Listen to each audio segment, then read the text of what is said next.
আজকে লাইলাতুল কদরে আমার শুধু ভাই বোনদের কাছে একটা আবেদন থাকবে যে মানে উৎসর্গীকৃত জীবন, বিশ্বস্ত জীবন এবং উসিলা হিসেবে ইমাম কেন্দ্রিক জীবন। যে ইমাম কেন্দ্রিক হবে না, আল্লাহ তাআলার কসম, সে কখনো প্রেরণবী কেন্দ্রিক হতে পারবে না। সে কোরআন কিছুই পাবে না, পড়বে। আজকে পৃথিবীতে হকের ইমামতের বাহিরে একটা মানুষ কেউ দেখাতে পারবে না যিনি সব বাতিল চেনেন, সব বাতিল থেকে মুক্ত। আর যিনি চিনেন না এবং মুক্ত নন, তিনি সংগ্রামী হওয়ার তো প্রশ্নই আসে না। তবে তিনি কি? তিনি বাতিলের অংশ। এভাবে আজকের দুনিয়াতে হকের ইমামতের বাহিরে আধ্যাত্মিক, রাজনৈতিক সব দিকে হকের মধ্যে আছে, চিনে, এটা কেউ দেখাতে একজনকেও পারবে না, এমনকি নিকট ইতিহাসেও পারবে না। হ্যাঁ, ভালো লোক আছে, হৃদয়ে ভালো, বাতালকে ঘৃণা করে, হককে ভালোবাসে, কিন্তু তিনি যে তার অজ্ঞাতে বাতাল কায়েম করছেন, তিনি হকের বিরুদ্ধে কাজ করছেন।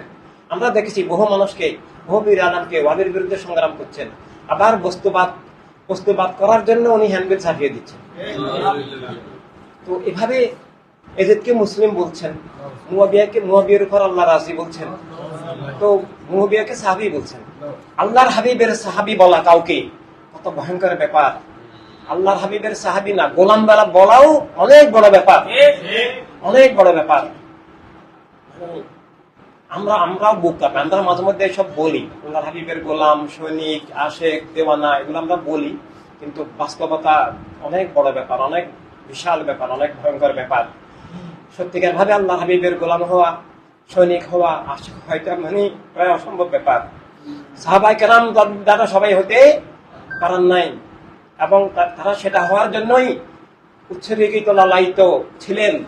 সেটা অনেক বড় পবিত্র মোকাম, সেটাই সমস্ত ওলিদের সাধনা ছিল, যে আল্লাহ হাবিবের সত্যিকারের গোলাম হওয়া, সৈনিক হওয়া, আশেক হওয়া, সত্যিকার ভাবে আল্লাহ তাআলার জন্য কুরবান হওয়া।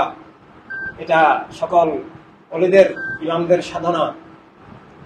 তো এভাবে উৎসর্গিত জীবন ছাড়া, বিশ্বস্ত জীবন ছাড়া, সর্বাত্মক দায়িত্বশীল বিপ্লবী জীবন ছাড়া আমাদেরকে দিয়েও কোনোদিন হক কায়েম, বাতিল উৎখাত হবে না, জানাবাতিল ইনসানিয়াত আসবে না, ইসলাম আসবে না।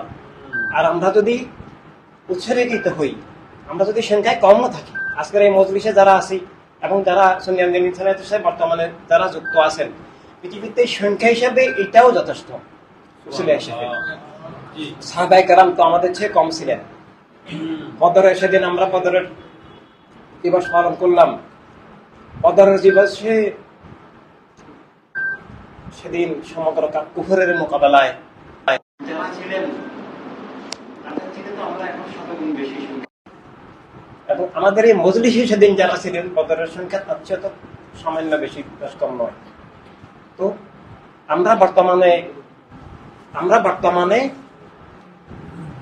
আমাদের যে চরিত্র, যে বৈশিষ্ট্য, যে দায়িত্ব পালনের আমাদের নজির, এভাবে আমরা বর্তমান সংখ্যা 1000 গুণ, 10,000 গুণ, 1 লাখ গুণ হলেও আমাদেরকে দিয়ে হক কায়েম হবে না। এমনকি রাষ্ট্র কায়েম হলেও যে হক কায়েম হবে এমন কোনো গ্যারান্টি নেই।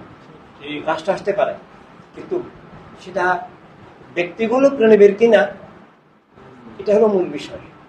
ব্যক্তি যদি প্রণবীর উৎসর্গিত না হয়, রাষ্ট্র দিয়ে সামান্য লাভ হয়, বেশি বড় বড় বিজয় ইসলামের হবে না।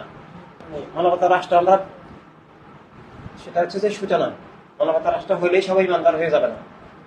সেটা হচ্ছে যে বাতিল উৎখাত হয়ে তা হক কায়েমের জন্য একটা স্বাধীন জগৎ লাভ করা, একটা মুক্ত জগৎ লাভ করা, হকে এগিয়ে নেওয়ার সাধনা তখন পুরোপুরি শুরু করা যায়। শিক্ষা ব্যবস্থা তখন শুরু করা যায়, এভাবে সবকিছু তখন শুরু করা যায়। তখন আর হককে তুলে ধরার, বাতিলকে তুলে ধরার বাধা, সংকট, নিরাপত্তাহীনতা থাকে না, আতঙ্ক থাকে না। এটা তাই মানে ব্যক্তিগত উঠা, আমরা যেরকম ভাবে বর্তমানে চলছি, এভাবে আমাদেরকে দিয়ে কেমন পর্যন্ত কদর হবে না, কদরই বিপদ।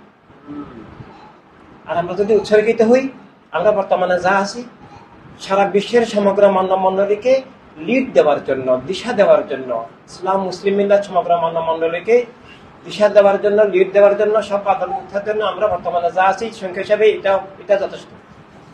কিন্তু আমরা সেরকম হতে হবে। আমরা উৎসর্গিত, আমরা